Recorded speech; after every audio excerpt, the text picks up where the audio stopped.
countdown to one of the biggest events of the year has begun.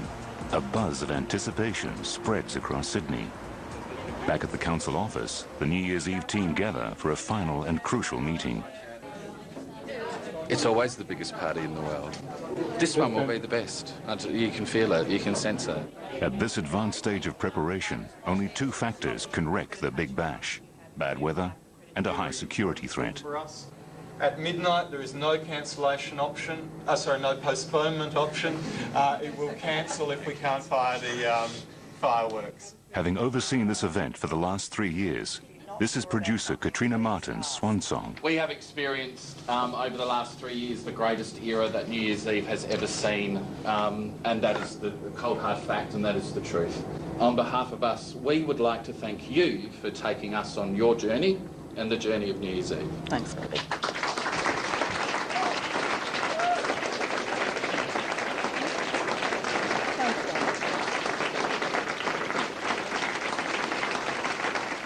I wish you a fantastic night. Go get them. The efforts of many are required to organise an event for over 1 million people. But Fortunato Foti's job is to make it spectacular. Leppington, a quiet farming town, 2 hours from Sydney.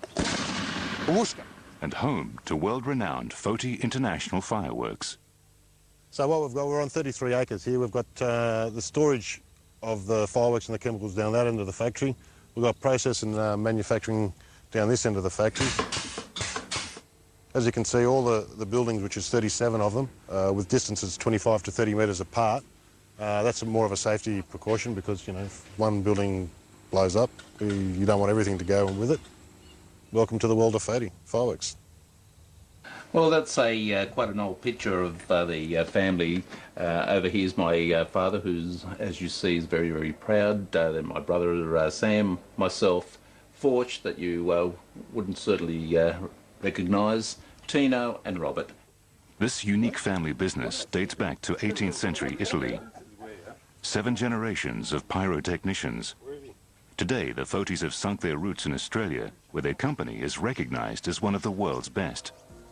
They still make fireworks by hand, despite the complexity.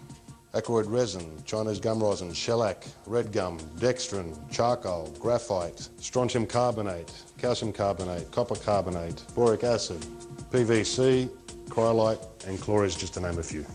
So what the girls are making, they're making components for a 40-second segment of the New Year's Eve.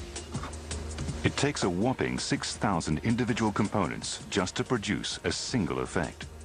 They need to be carefully arranged in each fireworks shell to achieve the desired effect. Now this here is what a firework looks like on the inside if you cut one open. Basically you have the lifting charge down the bottom here, and then you have fuses that run up to the centre of the firework. This is the delay that allows it enough time to reach its peak before it goes off. Combining different chemicals in varying quantities is the basic formula to every firework. Mixed chemicals are placed in 2 sections of the firework, lined with explosive bursting charges. Once the fuse is lit, the bursting charge explodes, shooting colors and patterns into the sky. Happy New Year! The methods of making fireworks haven't changed much, but the Fotis must now rely on a computer's precision to choreograph what they call pyro art.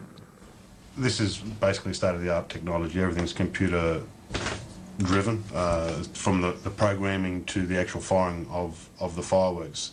And when you can get down to 100th of a second, it's something that you can't do manually. That wave file down the bottom there is basically the music. When I want something to go off, I just hit the space bar and it drops a placeholder where I can later put fireworks in. So then I can go along and choose the type of product and it drops it in where I want to do it. The computer works back on when it needs to launch the firework, so it gets to the point of burst at its correct time. The computer will not give you the artistic side of it, because as Forge said, at one stage I pick the shell, put the shell there, but it has to visualize how the thing has to be and how precise it has to be to create. The creativity is another issue. That's not in the computer, it's in this head. When I used to do fireworks, it's by hand, a run for 3 kilometers in a matter of 10 seconds, believe me. Up and down, you have a lot more respect for fireworks when you're very, very close than when you're 30 or 40 meters or 50 meters away from it. Downtown Sydney, site of the New Year's Eve celebrations. On any given day, more than 200,000 cars cross the Sydney Harbour Bridge between the northern suburbs and the central business district. The task of clearing all the roads for the big event falls on Sydney's Roads and Traffic Authority. Phil Akers heads their high-tech transport management centre. From the centre here we can look after our traffic signal network, which has about 3,500 sets of traffic signals. Each and every one of those can be controlled individually by the operators here. You're talking about a city with more than 3 million vehicle registrations, covers an area encompassing some 180,000 kilometres of roads. It will be Op Planner Aaron Gale's job to keep an especially close watch on New Year's Eve. All the white dots shows up all the intersections across Sydney, and if congestion gets at too much of a point at any one of those intersections, we can blow that actual intersection up. There's over 400 cameras that we have access to, and in real time we can basically get into those cameras, move them around and see exactly what's happening and what may be the issue out on the road. We've had an incident on the Harbour Bridge between a government bus and a vehicle or two. TNC to India 10. Could you investigate, please, India 10? Keeping the city centre's roads clear for the 1 million expected visitors will be a challenge. On New Year's Eve, Aaron and his colleagues must virtually shut down the heart of Australia's busiest city. Sydney's highways are not the only routes that suffer congestion. Its famous waterways are packed too, and never fail to attract onlookers, creating a carnival atmosphere. Thousands of vessels jib for positions along Sydney's iconic harbour. One of the highlights of every New Year's Eve is when a fleet of ornamented vessels parades through the harbour. Among the more famous participants is the heritage ship, the James Craig. This rare 3-masted cargo vessel was built in England in 1874. Nick Papageorgiou is her first mate. Steve, I think we'll do the main mast. We haven't got a lot of time left for today. Right. So if we can get the main mast and get the roll done in the togallant, and we can feed the strands down the side as we normally do. She's beginning to win a spot as a Sydney icon. She's based here, she was restored here, and she always takes a key role in all the large celebrations on Sydney Harbour, especially New Year's Eve.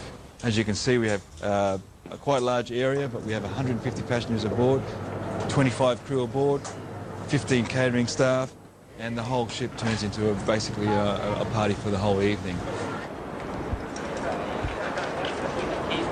On New Year's Eve itself, 50 vessels are dressed completely in fairy lights, and then we proceed on a sail parade right around the whole harbour. The parade is led by the Tribal Warrior, which is an Indigenous vessel. More than 100 years ago, Indigenous Australians worked this pearl lugger through the Torres Straits.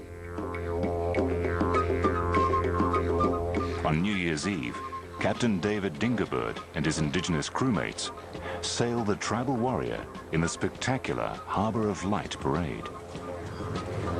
The Tribal Warriors is and will be for a long time to come the identifying mark for Indigenous Australia here, not only here in Sydney, but from all around Australia. We're invited to come out and to lead such parades as New Year's Eve parades, Australia Day parades. Uncle Max Yulo, one of Sydney's most famous tribal elders, carries out smoking ceremonies to rid New Year's Eve of negative energy. The smoke will envelop the whole quay and give us a good spirit that will lead us on further on into the New Year's Eve night and into the new year. This year, over 50 illuminated vessels will follow the Tribal Warrior on a 15-kilometre circuit around the harbour. Stand by on the flag, Nathan, up in the wheelhouse. Stand by for 3 blasts. Come New Year's Eve, Sydney-siders know that first sight of the Tribal Warrior will signify a new beginning and good fortune for all.